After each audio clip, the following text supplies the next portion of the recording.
ഞാൻ അന്നങ്ങനെ പറഞ്ഞത് ശ്രേയ കളിയാക്കാൻ വേണ്ടിയൊന്നല്ല.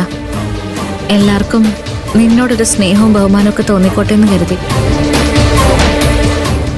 അനു സത്യം വിളിച്ചു പറയുന്നത് ഞാൻ ഒരിക്കലും പ്രതീക്ഷിച്ചില്ല. തെറ്റാ ഞാൻ ചെയ്തത്. ശ്രേയനോട് ക്ഷമിക്കണം.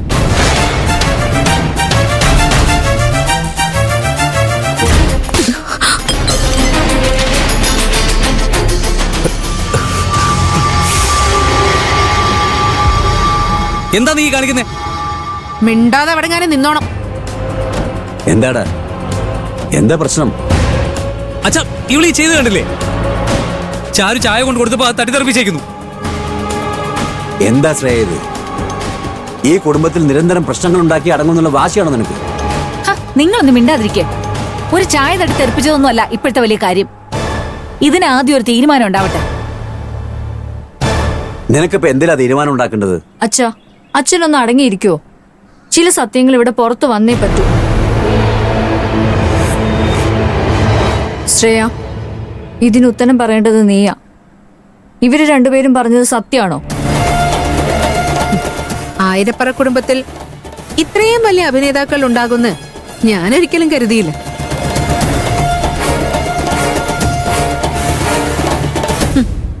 എന്തൊരു നാടകമായിരുന്നു! എത്ര മനോഹരമായിട്ട് അവർ തിരക്കഥ തയ്യാറാക്കിയേക്കുന്നത്. ഒരു കുടുംബത്തിൽ ജീവിച്ചിട്ട് മനുഷ്യന് മറ്റൊരാളുടെ പേരില് ഇങ്ങനെയൊക്കെ ഒരു ആരോപണം ഉന്നയിക്കാൻ പറ്റുമോ?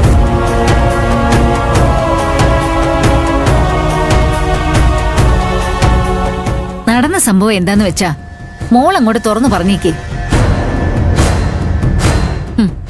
ഒരാളെയും രക്ഷിച്ചതിന്റെ ക്രെഡിറ്റ് ഒന്നും എനിക്ക് വേണ്ട. ഇനി അനുവെന്നല്ല, ഏതൊരു പെണ്ണായാലും എന്റെ മുന്നിൽ വെച്ച് ആക്രമിക്കപ്പെടുന്നത് കണ്ട ഞാൻ ഇടപെടും. എന്നെ കൊണ്ട് പറ്റിയ രക്ഷിക്കും. അത് ചാനലുകൾക്ക് മുന്നിൽ ചെന്ന് നിന്ന് വീമ്പിളക്കാനും അതിന്റെ ക്രെഡിറ്റ് തട്ടിയെടുക്കാനൊന്നും ഞാൻ നിന്ന് കൊടുക്കാറില്ല.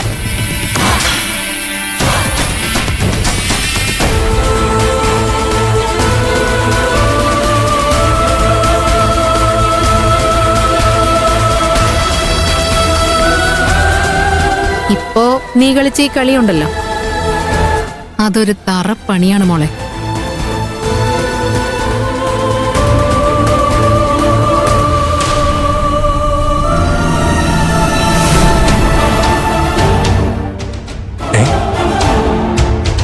ഇവിടെ എന്താ പ്രശ്നം? മേഡം, എന്താ മേഡം, എന്താ ഇവിടെ പ്രശ്നം? ഞാനൊരു മയക്കത്തിലായിരുന്നു, അവിടെ ബഹളം കേട്ടത്. മേഡം, കാര്യം എന്താന്ന് വെച്ചാ പറ. ഇത്രയും ദിവസം അനുവിനെ രക്ഷിച്ചത് ഞാനാണെന്നും പറഞ്ഞ് ആരുടെ മുന്നിൽ വന്ന് ഞാൻ വീമ്പിളക്കിയിട്ടില്ല. പക്ഷെ ഇപ്പൊ ഞാൻ തുറന്നു പറയുന്നു, അന്ന് അനുവും സുഹൃത്തുക്കളും ആക്രമിക്കപ്പെട്ടപ്പോ ആ പൂവാലന്മാരെ നേരിട്ടതും അവരെ പിടിച്ചു കെട്ടിയിട്ടതും പോലീസിൽ ഏൽപ്പിച്ചതും ഞാൻ തന്നെ.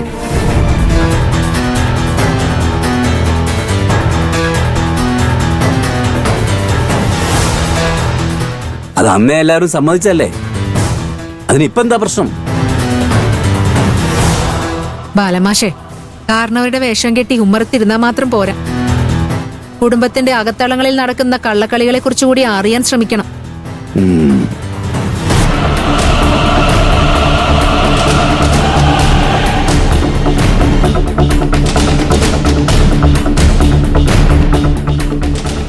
അന്ന് ഞാൻ ചെയ്തത് വലിയ സാഹസമോ ലോകത്തൊരാളും ചെയ്യാത്ത പ്രവൃത്തിയൊന്നുമല്ല.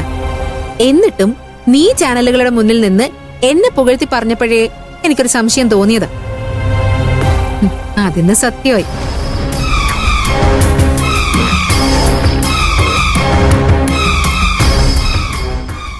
ആന്റിയുടെ മരുമോളും പുന്നാരമോളും ചേർന്ന് നടത്തിയ ഗൂഢാലോചന മനസ്സിലായോ ആന്റിക്ക്?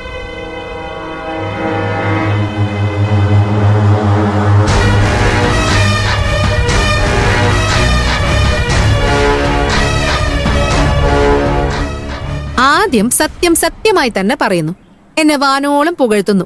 അതെല്ലാം കഴിഞ്ഞ് സത്യം അതല്ലായിരുന്നുവെന്നും ആ ധീരകർമ്മം ചെയ്യിച്ചത് ചാരു ആണെന്നും ചാരു തന്നെ അനുവിനെ കൊണ്ട് പറയിപ്പിക്കുന്നു. എങ്ങനെയുണ്ട് പരിപാടി?